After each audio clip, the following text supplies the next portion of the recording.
ओम शांति।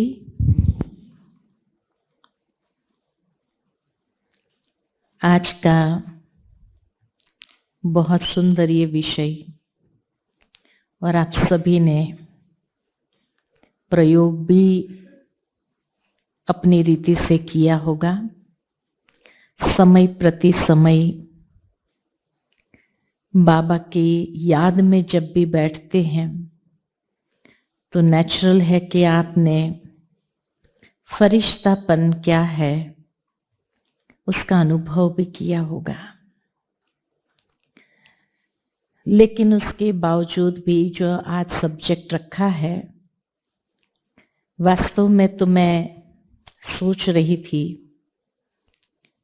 कि इस पर क्लास होने के बजाय सीधा उसी स्वरूप में स्थित होकर के उस स्थिति में हम सभी बैठ जाए और फरिश्ते रूप में ही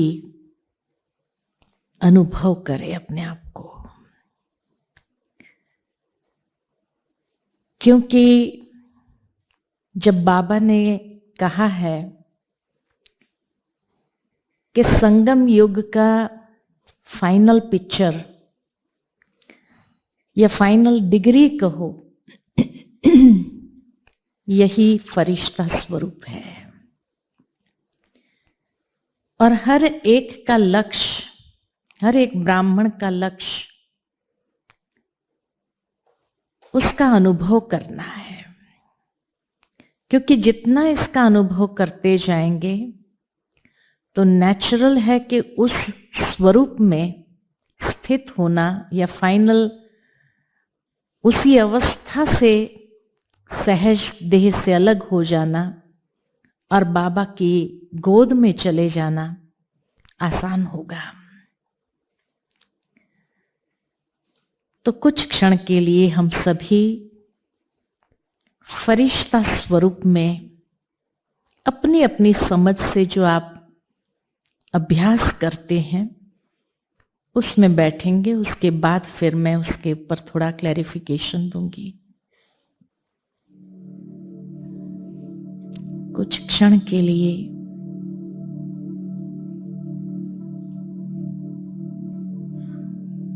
इस भौतिक देह से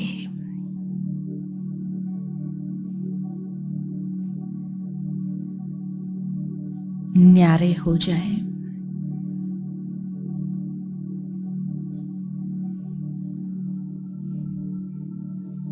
मन और बुद्धि को उपराम करते हुए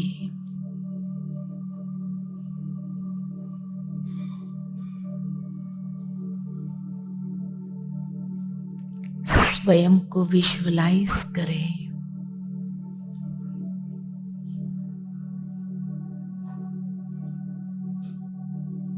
मैं आत्मा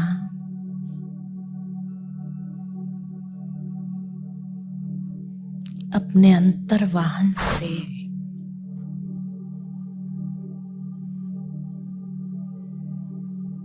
सूक्ष्म वतन में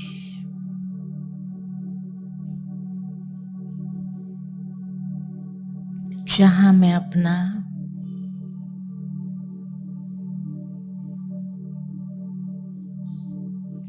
चमकीला फरिश्ता ड्रेस धारण करती हूं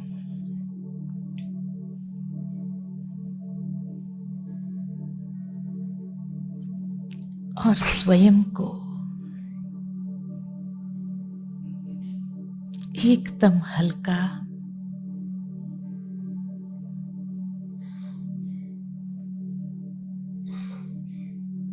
लाइट रूप में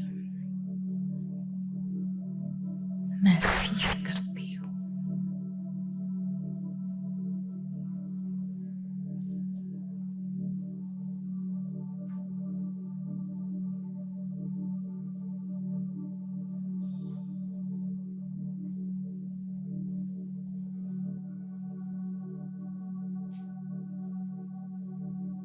मैं फरिश्ता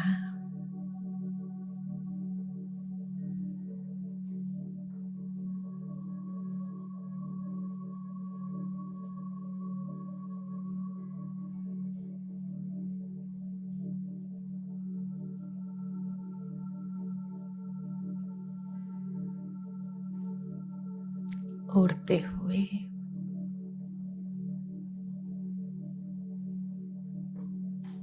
अव्यक्त बाप दादा के सन्मुख स्वयं को देख रही हूं।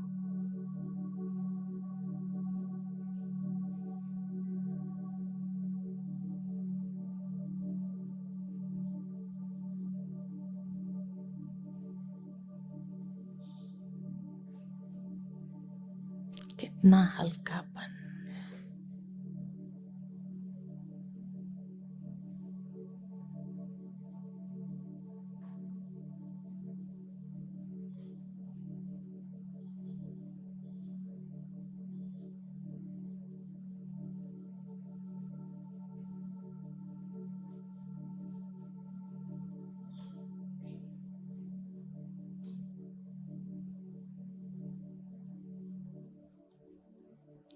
ओम शांति।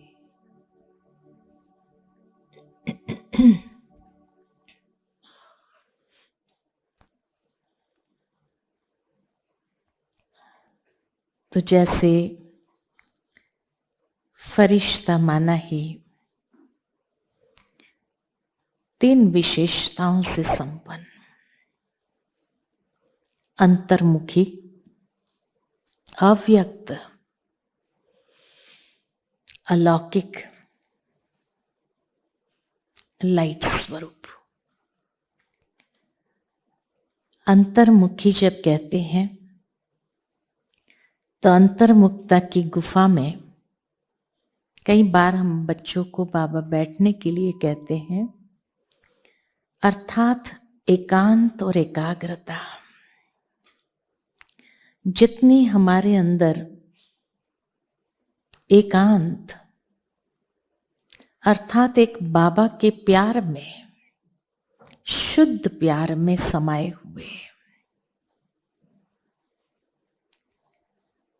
और एकाग्रता अर्थात मन किसी भी और विचलित नहीं होता, तब कहेंगे कि हाँ अंतर्मुखी है। दूसरा कहा अव्यक्त,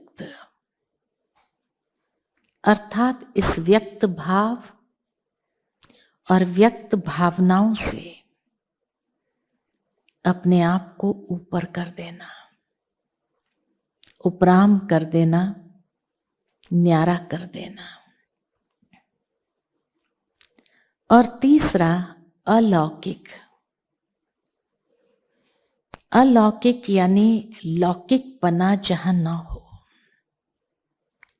लौकिकपना हर लेवल में होता है, चाहे दृष्टि, वृत्ति, कृति, इन सब में भी अलौकिकता यानी वो दिव्यता, स्पष्ट अनुभव हो।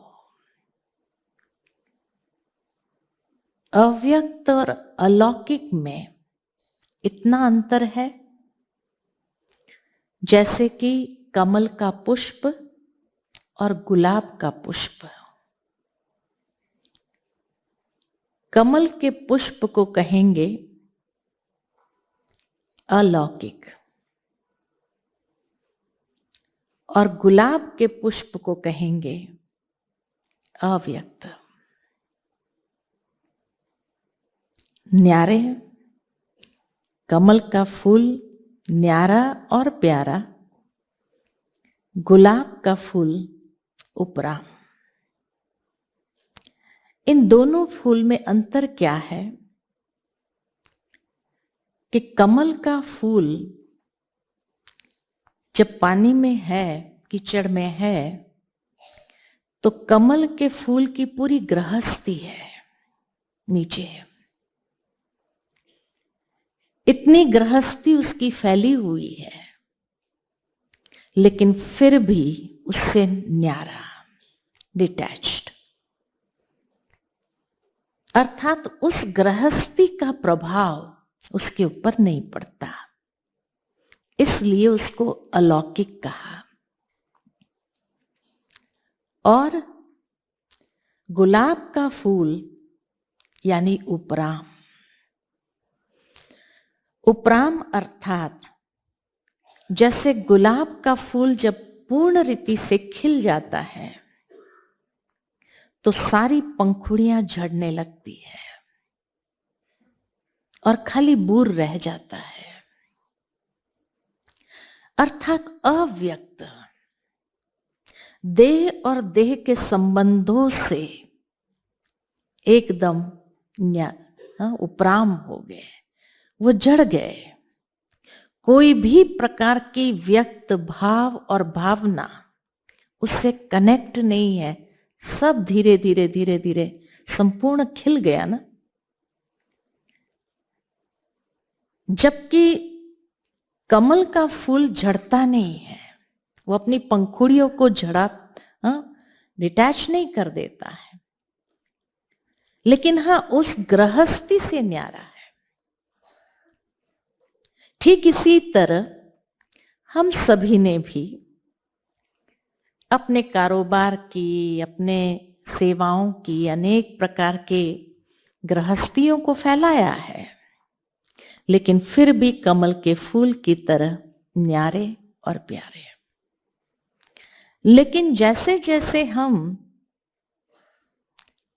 उस फाइनल डिग्री की ओर, फरिश्तापन की स्थिति की ओर जाते हैं तो धीरे धीरे वो सारी पंखुड़ियां भी झड़ जाती है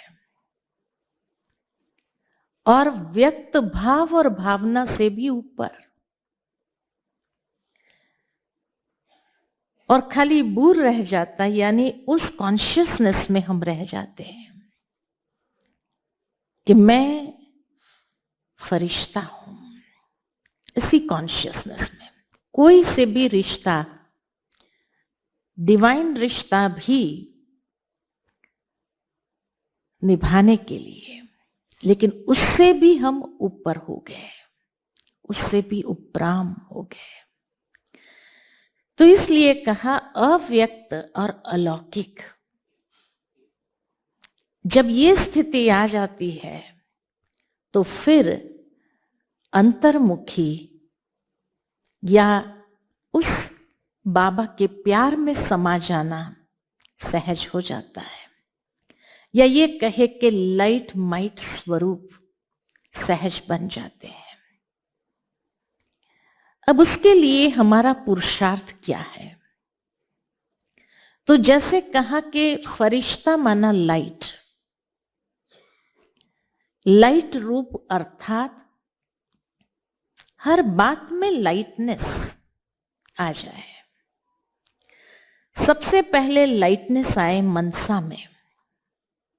आज की बाबा की मुरली सुनते हुए बाबा ने बहुत सुंदर बात कही आज कि मनसा अगर लाइट है, या मनसा का प्रैक्टिकल जो मिरर है, दर्पण है, वो हमारी वाचा और कर्मणा है। तो इसीलिए मनसा में कोई भी प्रकार का व्यर्थ नहीं है। उसका प्रत्यक्ष प्रमाण वाणी और कर्म में कोई भी प्रकार का व्यर्थ न हो, लेकिन वो वाणी में हमेशा शुद्ध भावना, शुभ भावना, शुभकामना के बोल समाये हुए हो। आज की वाणी सुनते हुए अंदर में महसूस हो रहा था कि स्पार्कलर्स को इस बात का प्रयोग अवश्य करना चाहिए। एक प्रयोग बाबा ने बताया कि सचमुच हमारा व्यर्थ कितना है। क्या प्रयोग करेंगे? कौन सा प्रयोग बताया आज मुरली में? हाँ जी,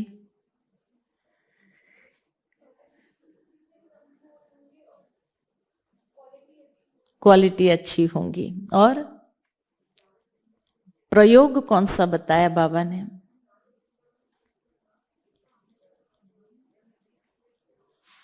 तो बाबा ने कहा टेप करो, टेप करो।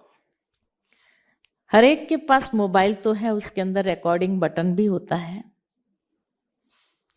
अगर हम अपने जेब में या अपने पास में उस रिकॉर्डिंग बटन ऑन करके सारे दिन की बातों को टेप करें, देखें, दिन के अंत में उसको सुने कि सचमुच आज मैंने समर्थ कितना बोला और व्यर्थ कितना हुआ। ये प्रयोग अब समय अनुसार बहुत आवश्यक है, क्योंकि तभी हम अपने आप को उस व्यर्थ से मुक्त कर सकते हैं और मनसा के अंदर जितनी लाइटनेस आएगी, मनसा में लाइटनेस लाने के लिए व्यर्थ जीरो होना बहुत आवश्यक है। अगर व्यर्थ रहा तो मनसा हमारी लाइटनेस वाली स्थिति में नहीं होगी। किसी के प्रति भी कोई भी व्यर्थ भाव भी उत्पन्न न हो, तब कहेंगे कि हाँ, हमारी मनसा लाइट है। दूसरा, जैसे कहा, वाणी में लाइटनेस, अर्थात मेरे वचन से किसी आत्मा को भी दुख या फीलिंग का अनुभव नहीं होना चाहिए। मेरे कोई शब्द ऐसे न हो जो किसी को चुभ जाए और उसकी अवस्था को हलचल में ले आए, लेकिन मेरे शब्द किसी के अंदर उमंग उत्साह भरे, किसी के अंदर एक नई चेतना मोटिवेट कर दे, ऐसे मेरे वचन हो, तब कहेंगे कि हाँ, वाणी में लाइटनेस है। कि कोई आत्मा खुशी में आ जाए, उमंग उत्साह में आ जाए और उनके अंदर एक ऐसी नई प्रेरणा का जोश या संचार होने लगे, ये वाणी की लाइटनेस है। तीसरा जो कहते कर्मणा में लाइटनेस, अर्थात हर क्षण ये अनुभव हो कि करण करावनहार बाबा करा रहा है, मैं निमित्त हूं। जिस तरह से हमारी प्रकाशमणि दादी जी हमेशा उस निमित्त भाव से चलती रही, बाबा कराने वाला करा रहा है, ये प्रैक्टिकल में अनुभव किया और दूसरों को भी अनुभव कराया। हमेशा ये शब्द दादी के सुने। कई लोग जैसे दादी से जब मिलते थे और कहते थे, दादी आप ये संस्था की हेड है, लेकिन आपको टेंशन नहीं होता है?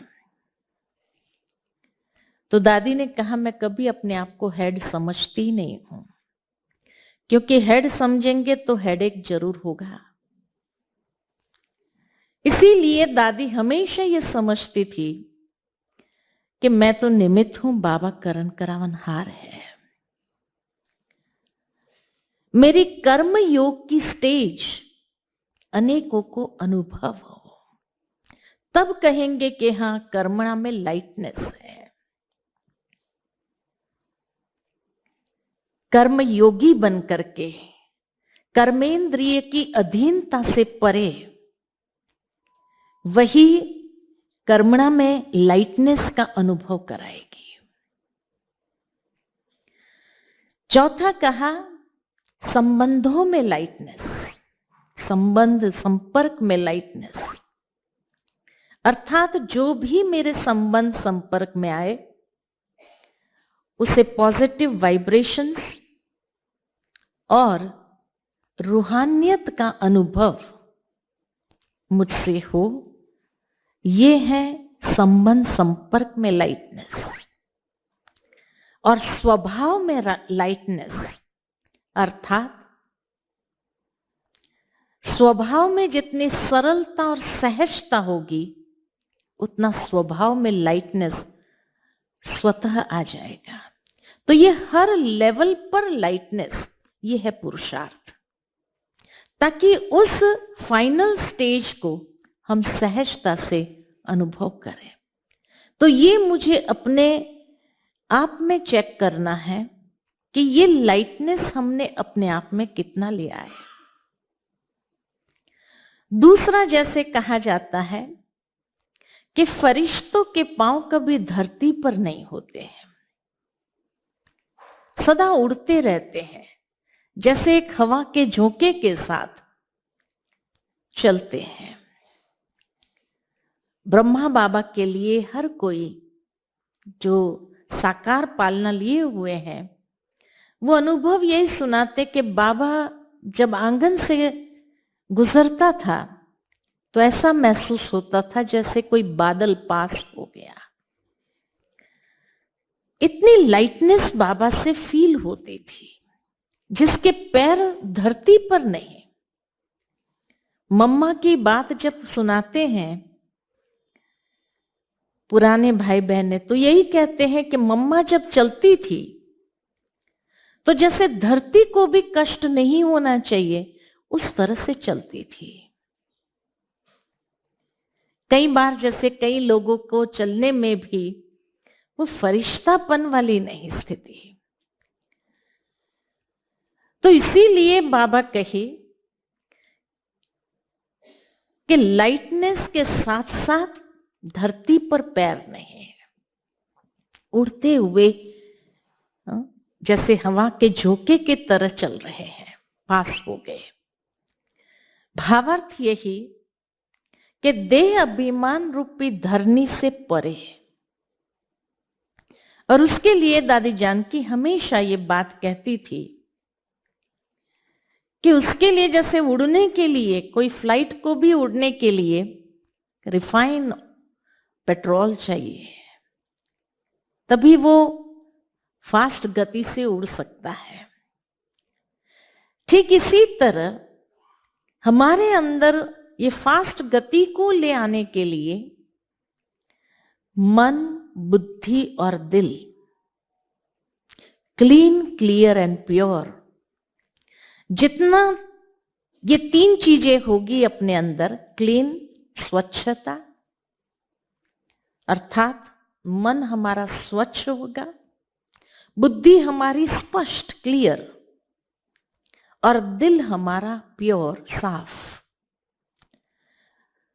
तो स्वच्छ, स्पष्ट और साफ दिल जितना अपने अंदर ये शुद्ध रिफाइन पेट्रोल का कार्य करता है, जो हमें एक नेचुरल उड़ती कला में ले जाता है, तब कहेंगे कि हाँ, इस धरनी पर उसके पैर नहीं है।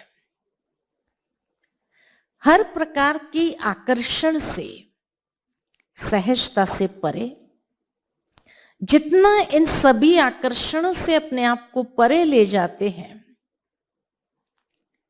चाहे देह की इंद्रियों के आकर्षण से परे, इस भौतिक दुनिया की आकर्षणों से परे, उतना ही उस अव्यक्त स्थिति का अनुभव करना सहज होगा।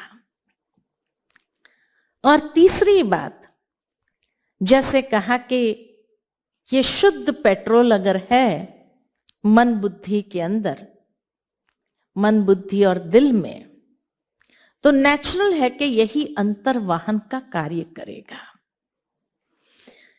कई बाबा की मुरलियां चली है कि अंतवाहक शरीर से उड़ करके आ जाओ। भावार्थ यही कि अंतर्वाहन हमारा मन बुद्धि है। ये अंतर्वाहन का कार्य करता है, जो संकल्पों की शुद्धि है। ये संकल्पों की शुद्धि हमें जैसे अंतर्वाहन हमारे लिए बन जाता, और संकल्पों की गति से जैसे उड़ते हुए हम अपने अव्यक्त वतन पहुंच जाए, क्योंकि वहीं तो अव्यक्त बाप दादा से मुलाकात होगी, और वहां पर हर एक का एक फरिश्ता ड्रेस है, चमकीला फरिश्ता ड्रेस है। एक बार दादी गुलजार के साथ ऐसे ही चिट चैट हो रही थी, तो दादी ने उस दिन संदेश सुनाया था कि आज बाबा ने सारी सभा को वतन में इमर्ज किया था। तो मैंने दादी से पूछा, दादी आपने हमको देखा था ऊपर? सभा को इमर्ज किया तो हम दिखाई देते हैं ऊपर। तो दादी ने कहा कि ऐसे पहचान नहीं सकते हैं। मैंने कहा क्यों नहीं पहचानते? तब दादी ने ये बात स्पष्ट किया था कि जिस तरह ब्रह्मा बाबा का नीचे का पुरुषार्थी स्वरूप और ऊपर संपूर्ण अव्यक्त फरिश्ता स्वरूप जब देखते थे, और उस समय ये रहस्य स्पष्ट हुआ था कि नीचे पुरुषार्थी स्वरूप, ऊपर संपूर्ण स्वरूप। और तब ब्रह्मा बाबा को भी मालूम पड़ा कि ये पुरुषार्थी स्वरूप को उस स्वरूप में मर्ज हो जाना है। ठीक इसी तरह दादी ने कहा हम सभी का भी, क्योंकि संगम युग पर ही अव्यक्त वतन की, सूक्ष्म वतन की रचना होती है, और वह इसीलिए होती है कि हम सभी ब्राह्मणों का भी संपूर्ण अव्यक्त फरिश्ता स्वरूप ऊपर में है। और इसीलिए जब बाबा सभा दिखाता है तो हर एक का वो संपूर्ण अव्यक्त फरिश्ते फीचर्स में दिखाता है। तो वो फीचर्स बहुत दिव्य होते हैं, बहुत लाइट वाले होते हैं, इसलिए पहचान नहीं सकते। कोई कोई पहचान लेते हैं किसी किसी को, जैसे दादियों को पहचान लेते हैं क्योंकि काफी नजदीक है, लेकिन बाकी सभा में कौन कौन है उसको ना हम ध्यान से देखते हैं और न पहचान सकते हैं, क्योंकि वो लाइट ऐसी इमर्ज होती है उस स्वरूप से, तो इसीलिए पहचान नहीं सकते हैं। तो तब ये बात स्पष्ट हुई कि हम सभी का भी, जैसे ब्रह्मा बाबा का संपूर्ण स्वरूप था, वैसे हम सभी का भी संपूर्ण स्वरूप ऊपर में है। और इसीलिए भी ये लक्ष्य मिल गया कि ये पुरुषार्थी स्वरूप को उस स्वरूप में मर्ज होना है। इसीलिए जब बाबा के पास हम जाते हैं अव्यक्त वतन में, सूक्ष्म वतन में अव्यक्त मिलन मनाने के लिए, तो उस समय ये स्थूल रेस को तो यहां ही छोड़ देते हैं, अंतवाहक शरीर से हम जाते हैं, अर्थात जो सूक्ष्म स्वरूप यहां का होता है। जैसे दिखाते हैं कि कोई भी व्यक्ति जब शरीर छोड़ता है तो उसका सूक्ष्म बॉडी यहां से अलग होता है, तो वो सूक्ष्म बॉडी हर एक का है। तो वो सूक्ष्म बॉडी से हम जाते हैं वतन, जो अंतर्वाहन है हमारा। लेकिन वहां जाने के बाद वहां हमारा वो चमकीला फरिश्ता ड्रेस जो है उसको हम धारण करते हैं, और जब वो ड्रेस धारण करते हैं तब हम जाकर के अव्यक्त बाबा से मिलन मना सकते हैं। उसके सिवाय मिलन नहीं हो सकता है। इसीलिए कई बार कई लोगों को बहुत मुश्किल लगता है कि बहुत देर तक हम उस स्थिति में नहीं रह पाते हैं, क्योंकि हम समझते हैं कि वो अव्यक्त फरिश्ता ड्रेस बहुत देर तक हम धारण करके नहीं रख पाते हैं, क्योंकि जो नीचे की लाइटनेस का पुरुषार्थ होना चाहिए वो इतना तीव्र नहीं है। जो कहा कि मनसा वाचा कर्मणा संबंध संपर्क और स्वभाव, उसमें जो लाइटनेस नहीं है, इसलिए ज्यादा देर तक हम उस फरिश्ता ड्रेस को पहन के नहीं रख सकते हैं। और ये ड्रेस बार बार हमें खींच लेता है, क्योंकि ये हैवीनेस है तो वो हैवीनेस हमें वापस खींच लेता है। लेकिन जब हम उसमें होते हैं, उस ड्रेस में अगर लाइटनेस का पुरुषार्थ किया गया, जैसे कई बार स्वमान देते हैं, भट्ठी में स्वमान देते हैं, और उस सुबह से ही अमृत वेले से उस स्वमान का अभ्यास करते हैं, तो उस दिन जब हम योग में बैठते हैं तो सहजता से, और उसमें भी विशेषकर शाम के योग में फ्रेश होकर के, जब दोपहर को रेस्ट करके शाम को हम योग में बैठते हैं, सारे दिन का जो प्रभाव है वो लाइटनेस का, व्यर्थ का खाता कोई नहीं रहा। तो जब हम बैठते हैं कि सहज ही उस अंतर्वाहन द्वारा हम ऊपर पहुंच करके, सूक्ष्म स्वरूप द्वारा ऊपर पहुंच करके वहां अपना वो चमकीला ड्रेस धारण करके फिर बाबा से मिलन मनाना। और वो शाम का योग इतना सुंदर होता है क्योंकि हम पूरा 1 घंटे तक, तो समय पता नहीं चलता है कि इतना जल्दी योग समाप्त हो गया, ये फील होता है। उसका कारण यही है क्योंकि हम बहुत देर तक उस ड्रेस को धारण किए हुए स्थिति में रहे। और उस समय जब बाबा से नैन मुलाकात करते हैं, बाबा से जैसे अपने ऊपर वरदानों का हाथ महसूस करते हैं, बाबा के वरदानों को जैसे अनुभव करते हैं, और साथ साथ जैसे महसूस होता है कि बाबा के संग संग हम चल रहे हैं। और जहां बाबा ले जाता है, कभी कौन सा दृश्य अनुभव कराता है, कभी कौन सा दृश्य अनुभव कराता है। जैसे दादी यहाँ मैसेज लाते थे जब गुलजार दादी, तो कई बार बाबा जैसे कोई बहुत बड़े हॉल में ले जाता था और जहां हर एक का आसन होता था, उस आसन पर हर कोई बैठा होता है। जैसे कमल आसन के रूप में कभी देखा, कभी किस आसन में देखा, और उस कमल आसन में से जैसे सातों रंग की लाइट निकलती है और जैसे पूरा सूक्ष्म वतन को एकदम रंग बिरंगी लाइटों से जैसे सजा देते थे। तो ठीक इसी तरह हमें भी उस विजुअलाइजेशन को जैसे विजुअलाइज करते हुए उसको अनुभव में जाना है, उसके अनुभव में जाना है। इमेजिन नहीं करना है, लेकिन वो विजुअलाइजेशन में खुद को जैसे अपने आप को देखना है, तब उसका अनुभव कर सकेंगे।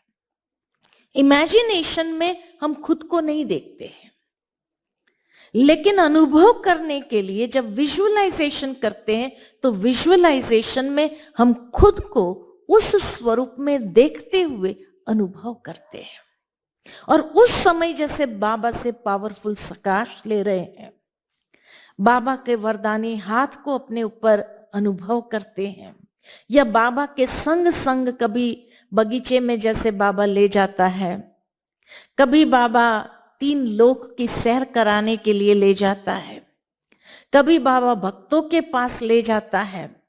तो नमः शाम के समय में जब इस तरीके से हम अनुभव करें कि बाबा के संग संग जैसे चलते हुए, बाबा की प्रकाश को अनुभव करते हुए फिर जैसे दुनिया के ग्लोब के ऊपर हम देते हैं, तब काफी देर तक हम उस स्थिति में अपने आप को देख भी सकते हैं, रह भी सकते हैं और उसके अनुभव में अपने आप को समा सकते हैं।